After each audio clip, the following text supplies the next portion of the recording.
5 ঘন্টার ব্যবধানে রেকর্ড বৃষ্টি কলকাতায় জলের নিচে শহর। মঙ্গলবার কেমন থাকবে আবহাওয়া পূর্বাভাস দিল হাওয়া অফিস। রাতভর টানা বৃষ্টিতে বিপর্যস্ত কলকাতা এবং শহরতলির স্বাভাবিক জনজীবন।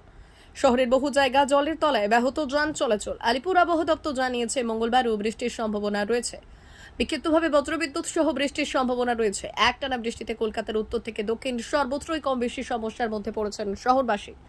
বিভিন্ন গলিপথ জলমগ্ন হয়ে পড়েছে। শহরের বিভিন্ন এলাকায় জল জমেছে, বহু বাড়ি ও গাড়ি জলের নিচে। কলকাতা ট্রাফিক পুলিশ সূত্রে জানা গিয়েছে, যেসব রাস্তায় আগে কখনো জল জমেনি সেই রাস্তাও জলের নিচে, আর এইসব এলাকা থেকে জল বের করার চেষ্টাও শুরু হয়েছে। তবে যেহেতু দীর্ঘক্ষণ ধরে বৃষ্টি হচ্ছে, তাই জল নামতে দেরি হচ্ছে। শহরের একাধিক মেডিকেল কলেজ ও হাসপাতালে জল ঢুকে গিয়েছে। জলমগ্ন এসএসকেএম হাসপাতালের সামনের রাস্তাও। এই জল আমি ছোটবেলা দিয়ে কোনোদিন দেখিনি, যে এরকম জল যেখানে আমাদের ওই পাড়ায় জল জমে গেছে এটা দেখিনি। কারণ আমাদের আদিগঙ্গার পাশে হলো আমাদের পাড়া, শুধু ন্যাচারাল জলটা আদিগঙ্গায় নেবে গেছে, কিন্তু সেইখানেও জল জমে রয়েছে। আদিগঙ্গা জল নিতে পারছে না, পুরো ভরে রয়েছে।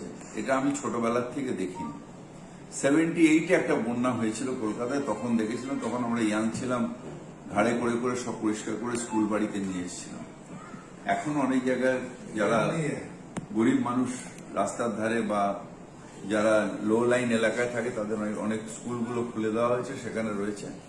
আমরা কর্পোরেশন থেকে এবং থানার থেকে বলা আছে যে খাওয়া দাওয়ার ব্যবস্থা করে দিতে। কিন্তু জল যদি আর বৃষ্টি না হয়, আমরা আশা করছি আজ রাত্রির মধ্যে জলটা নেমে যাবে।